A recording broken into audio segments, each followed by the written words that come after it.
Bonjour tout le monde, on devient un petit peu blasé avec ce confinement, mais j'espère que vous n'êtes pas blasé des petites vidéos d'athlétisme. Alors aujourd'hui je vous invite à prendre un petit peu de hauteur, puisqu'on va faire justement du saut en hauteur. Vous allez me dire, oui mais on n'a pas de sautoir en hauteur, on n'a pas de piste d'athlétisme, comment est-ce qu'on va sauter? Eh bien comme pour les autres épreuves, on va s'adapter. Vous avez certainement du matériel qui pourrait convenir à la maison. Vous allez prendre aujourd'hui une caisse en carton, vous allez prendre un voire deux bons coussins, et vous allez prendre une balle et je vous invite à vous lever pour commencer l'échauffement. Alors on va commencer d'abord par un petit peu trottiner. Il faut savoir que la hauteur c'est intéressant pour l'ensemble des sports, qu'on se fasse du foot, du basket, du handball, on peut être amené à devoir décoller. Alors on va faire des petits sauts croisés, je croise devant, je croise derrière, et je vais en même temps faire le même mouvement bras et jambes. Hop, ça c'est un petit peu stylé en même temps. Ok, sauf que cette fois-ci on va faire le contraire, je vais à chaque fois croiser avec les bras. Ok. Alors, avant de se préparer à faire des impulsions, il faut bien échauffer quadriceps, fessiers, ischio. On va faire quelques petits sauts avec des petites réceptions en squat. 1, 2, 3, et puis je fais un petit squat. 1, 2, 3, les fesses reculent bien vers l'arrière, le dos reste bien plat, et le genou ne dépasse certainement pas la pointe de pied. 1, 2, 3, petit squat. 1, 2, 3, petit squat. On se met en équilibre sur un seul pied, et on va venir faire des petits coucous avec le pied. Salut les amis, vous allez bien? Petit coucou avec le pied gauche, petit coucou avec le pied droit. On va bien échauffer les chevilles pour les impulsions. On va à présent venir faire quelques petits déplacements vers l'avant sur le bord extérieur de la cheville et quelques déplacements vers l'arrière. Même chose, déplacement en talon vers l'avant et puis en talon vers l'arrière. Petit exercice de coordination pour vous, on va se déplacer vers l'arrière à présent en faisant une espèce de moonwalk athlétique, puisque je vais dérouler le pied de la pointe vers le talon, et donc je dois quitter le sol avec le talon. Ce qui est tout à fait contraire à ce qu'on fait habituellement dans la course. Je le fais en arrière, je déroule, pointe, talon, pointe, talon. Ça va pour tout le monde? Pas évident. Alors à présent, on va se mettre par terre. Si vous voulez prendre votre petit coussin parce que vous ne voulez pas vous salir, allez-y. On va se coucher. Jusque-là, c'est assez pratique. Et on va venir prendre la forme qu'on devrait avoir au-dessus d'une barre, c'est-à-dire faire le pont. Je me couche, je lève le bassin, j'ai les pieds bien ancrés dans le sol et je vais faire un 6-5 montée de bassin pour bien échauffer les fessiers. 2, 3, 4, je m'imagine au-dessus d'une barre à plus de 2 mètres et 5. 2 mètres d'ailleurs, Nafisa Toutiane est capable de franchir ça, 2 mètres 2 dans sa vie. Regardez un petit peu dans votre salon la porte, généralement c'est environ à 2 mètres, il faut savoir que les meilleures femmes sont capables de franchir ça. On fait la même chose sur une jambe à présent, je sors un genou et je monte sur une seule jambe, je vais en faire 5 aussi, 2, 3, 4 et 5. On en refait avec l'autre jambe, soleil radieux aujourd'hui. 2, 3, 4 et 5. Alors ceux qui sont extrêmement souples, qui ont envie de le tester, vous allez vous imaginer que vous êtes au-dessus d'une barre, cette fois-ci à 2,45 m, le record du monde de Javier Sotomayor. 2,45 m, c'est d'ailleurs entre nous la taille d'un goal de foot. Donc ce Cubain était capable de sauter au-dessus d'un goal. Vous allez mettre les mains derrière les oreilles et hop, on essaie de venir faire le pont. Ceux qui n'en sont pas capables, ne l'essayez pas, restez en appui sur les épaules, histoire de ne pas prendre des risques. Mais pour être un bon sauteur, il faut être souple. On va rester sur notre coussin, qu'on peut même renforcer si on veut avec un deuxième. Et pour vous montrer que dans un saut, on a besoin de s'alléger en lançant bras et jambes, et on va faire la petite démonstration. On va essayer de décoller, on écolle les pieds et les mains du sol, et on va essayer de s'élever en lançant et en fixant bras et jambes. Hop, j'essaie ainsi de décoller. C'est pour ça que je vous propose de vous asseoir sur un bon coussin, histoire de ne pas vous ruiner le popotin. On essaye? Hop, bon certes, c'est pas très spectaculaire, mais en le faisant, vous remarquez que par cette magie de la fixation dynamique des segments libres, on parvient à décoller. On le refait, je lance bras et jambes, je lance, je fixe, et je sens que je décolle. Bon, c'est peut-être de quelques millimètres, mais c'est toujours utile. Alors, on va se lever à présent, et on va enchaîner par quelques petites impulsions. Donc, on avait vu tout à l'heure qu'on s'allège avec les jambes et avec les bras. Eh bien, on va faire des petits sauts sur une seule jambe. Je vais sortir le genou, et je vais venir taper en dessous de mon genou quand je serai dans la suspension. Je sors le genou, hop, et je viens taper en dessous. Hop. Et je sens que je m'allège vraiment en lançant le genou. Un petit peu avec l'autre jambe, je sors le genou et je viens taper en dessous. Encore 2 fois. Hop. Et hop. Ne l'oubliez pas, ce sera très important pour décoller.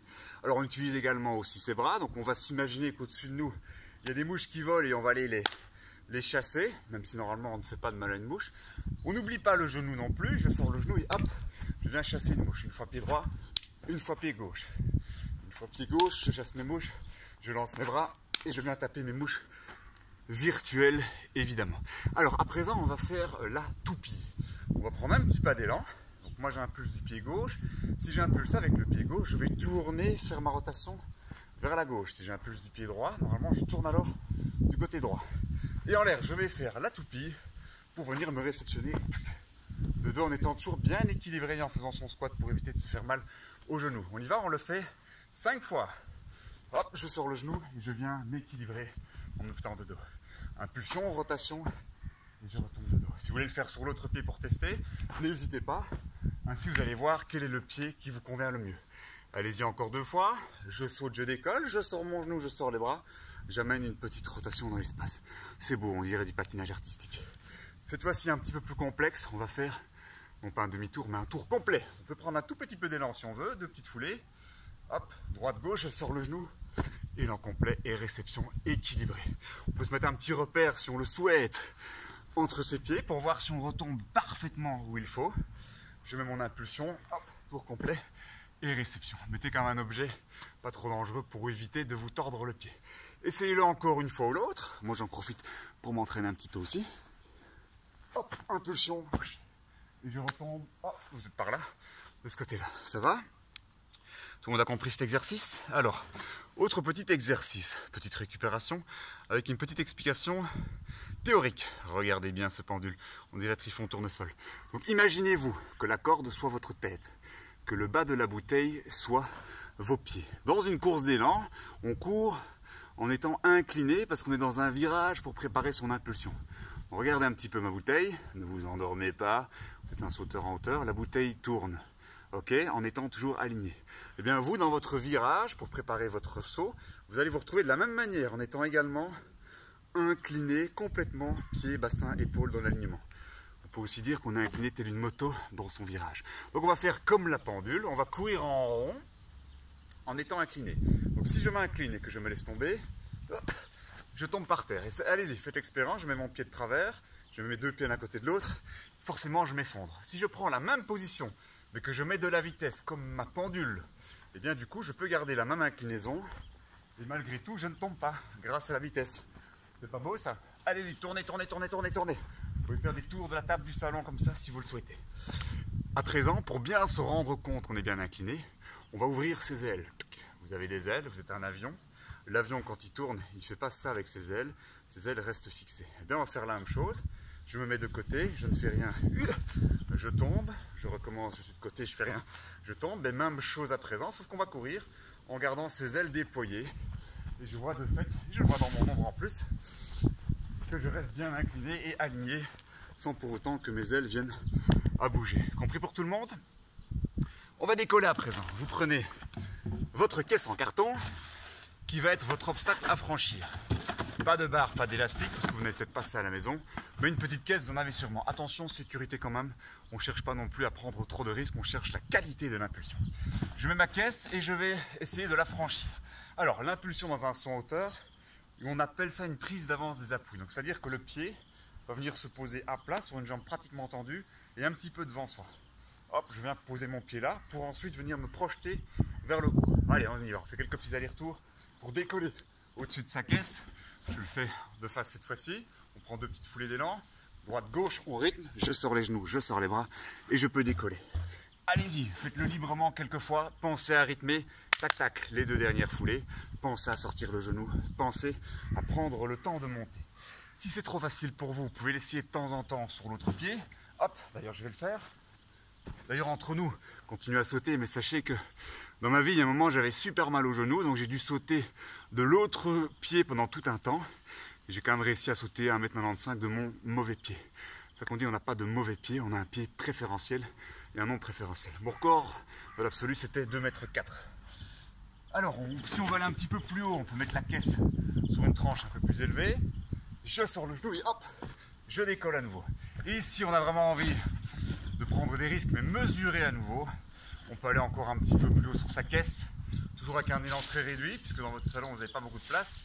hop, je décolle et je me réceptionne toujours sur des jambes fléchies pour ne pas me faire mal. Ça va pour tout le monde? Alors je vous ai demandé de prendre une balle parce que sauter au-dessus des caisses c'est bien sympa. Vous avez peut-être envie de jouer un peu au ballon. On prend sa balle et on va se transformer à présent en Thibaut Courtois. On s'imagine qu'il y a un corner, Thibaut Courtois va sortir, la balle est en l'air, il va impulser sur une seule jambe, sortir les bras et le genou. Et hop, il vient chercher ce ballon, il vient le cueillir dans l'espace. On y va, on le fait 5 fois. Je lance ma balle et j'essaie de m'organiser pour aller chercher ma balle en l'air. 2 fois. Encore, je lance ma balle, je sors genou et je sors les bras et je rattrape mon ballon. Encore une fois, je lance mon ballon et hop, j'essaie de l'attraper dans l'espace. Alors, il y a peut-être des Cristiano Ronaldo parmi vous qui ont plutôt envie d'aller faire usage de leur tête dans le ballon. Vous avez vu cette tête extraordinaire de Ronaldo? Eh bien, vous allez faire la même chose en faisant cette fois-ci un petit coup de tête. Je lance ma balle, hop, petite impulsion et j'essaie de venir taper la balle avec ma tête en l'air. On le fait encore 2 fois, on peut aussi une fois sur l'autre pied, pourquoi pas? Et hop là. Et un petit dernier, je lance ma balle, j'essaie de toucher en l'air le plus haut possible. Tout ça pour vous dire qu'on peut essayer de s'amuser en faisant des sauts de manière différente. Dernier petit exercice physique. Vous qui aimez bien ça, on va faire 10 sauts, voire plus si vous en avez encore envie, où vous allez essayer je dis bien, de lancer et attraper votre balle quand vous êtes en l'air, en suspension. Donc je le montre, je lance ma balle, je décolle, hop, et je la relance tout en étant en l'air. Ça c'est un exercice très compliqué en coordination. Si c'est trop compliqué, pas de souci, vous lancez la balle, vous l'attrapez comme tout à l'heure. On essaye de l'enchaîner pour avoir un impact physique. C'est parti, j'essaie de le faire 10 fois. Hop, on essaie de le faire toujours en impulsion sur un seul pied. Hop. 7, 8, 9 et 10. Alors il y en a qui ont réussi. Pas évident, ça demande de l'entraînement. Certes, ça ressemble plus à du volley qu'à de l'athlétisme, mais c'est pas grave, on enchaîne des impulsions. Alors, on est mercredi actuellement. Samedi et dimanche, je vous donne rendez-vous avec votre destin, puisqu'on organise à nouveau une compétition, mais pas n'importe quelle compétition. On organise la compétition. Comme les Jeux Olympiques sont reportés, eh bien, ils auront lieu samedi et dimanche chez vous, dans votre salon, dans votre jardin, puisque vous deviendrez une autre personne, puisqu'on fera un décathlon. Il faut savoir qu'avant d'être un athlète de jardin ou de salon, j'ai moi-même fait pas mal de décathlons dans ma vie, et je vous invite justement à regarder, je mettrai en lien des images de ce que c'est qu'un décathlon, avec votre fidèle serviteur qui se collera à la tâche de faire toutes ces épreuves. Rassurez-vous, ça sera bien moi, même si la chevelure d'antan n'est plus la même qu'actuellement. Je vous remercie, entraînez-vous bien et soyez en forme pour samedi.